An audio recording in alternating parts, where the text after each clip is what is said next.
শহর জুড়ে দাপিয়ে বেড়াচ্ছে সাইবার অপরাধীরা। কিভাবে ছড়াচ্ছে অপরাধীদের জাল, কিভাবে মাউস বা অ্যান্ড্রয়েড মোবাইলের মাত্র একটা ক্লিকেই সবকিছু উজাড় হয়ে যাচ্ছে, লুট হয়ে যাচ্ছে একেবারে চোখের নিমেষে। কিভাবে আপনার আমার হাতের বা আঙুলের ছাপ নকল করে সব গোপন তথ্য বাইরে বার করে আনা হচ্ছে। ফোন নম্বর জোগাড় করে সেই নম্বরে ফোন করে দেখানো হচ্ছে প্রলোভন। কিভাবে ছক কষা হয়? ফোনের মেসেজে ক্লিক করলেই প্রবেশাধিকার, কখনো বায়োমেট্রিক দিয়ে সহজে প্রবেশ, আসল নথি জাল করেও অনুপ্রবেশ, কোথাও হাত পড়লেই ফিঙ্গারপ্রিন্ট, সেই প্রিন্টের ব্যবহার অনেক ক্ষেত্রেই। কারণ যদি কোনো রকমভাবে ফিঙ্গারপ্রিন্ট বা কোনো জায়গায় কেউ যদি আপনার সামনে থেকে আপনার ফিঙ্গারপ্রিন্টটা নিয়ে নিতে পারছে, অনেক সময় আমরা দেখেছি ফরেন্সিক পারপাসেস যে কোনো গ্লাস কেউ ধরেছিল এবং সেই জায়গার থেকে দাঁড়িয়ে থেকে নিয়ে সেখানে ফিঙ্গারপ্রিন্টটা নিয়ে নিয়েছে, রাইট? সেই ফিঙ্গারপ্রিন্টটা যদি পাওয়া যায় তখন কিন্তু যেই জায়গাতে থ্রু আধার এনেবেলড পেমেন্ট অ্যাক্সেসটা হচ্ছে সেখান থেকে কিন্তু পুরো জিনিসটা ট্রানজ্যাকশনটা উইদাউট এনি ওটিপি কিন্তু কেউ প্রতারক করে দিতে পারে।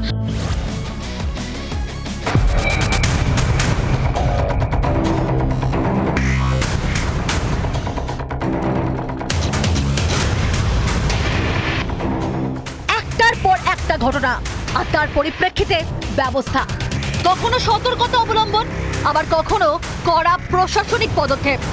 তবে পাখির চোখ এখন একটাই, সাইবার সন্ত্রাস রুখে দেওয়া। তবে বিশেষজ্ঞদের দাবি সবথেকে অপ্রয়োজনীয় হলো সতর্কতা অবলম্বন। প্রলোভনে পা না দিয়ে আটকাতে হবে অপরাধ প্রবণতাকে। অর্থনৈতিক ক্ষতি, অনলাইন সফটওয়্যারের মাধ্যমে ক্ষতি, অনলাইন গেমের মাধ্যমে ক্ষতি, যেমন ব্লু হোয়েল, অ্যাপের মাধ্যমে মানসিক ক্ষতি।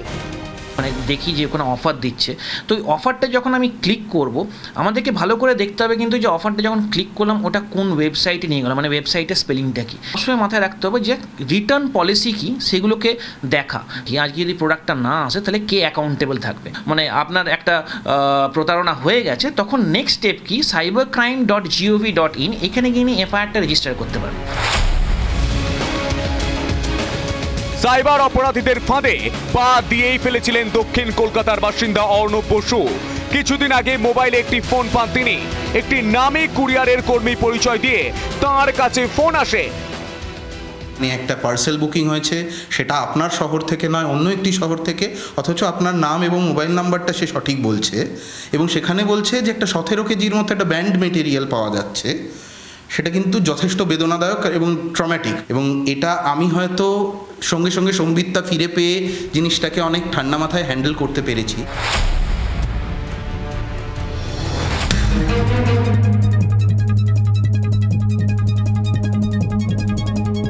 দুয়ারে দাঁড়িয়ে আতঙ্ক, সেই আতঙ্কের নাম সাইবার অপরাধ। অল্প অল্প করে গ্রাস করছে আমাদের সমাজকে। নিত্য নতুন প্রযুক্তির ব্যবহার করে আস্তে আস্তে লুট হচ্ছে সবকিছুই। ব্যাংক ব্যালেন্স থেকে শুরু করে ব্যক্তিগত তথ্য সবই আজ লুটছে সাইবার অপরাধীরা। প্রত্যেক দিন আমরা শিকার হচ্ছি কোনো না কোনো অপরাধের। সেই রকম একটি ভুয়ো ফোন পান প্রাক্তন এক পুলিশ কর্তা। একটা লোক ফোন করে আমাকে বলছে, মানে এতে যে আপনি একটা কনসাইনমেন্ট পাঠাচ্ছিলেন এখান থেকে তাইওয়ানে, মুম্বাই থেকে তাইওয়ান চলে গেছে আপনাকে ধরতে, এটা এই বলেছে। ওরাই অফার দিচ্ছে যে আমি সাইবার ক্রাইমের সঙ্গে যোগাযোগ করে দিচ্ছি। সাইবার ক্রাইম না, পাশের টেবিলের লোকটাই সাইবার ক্রাইম।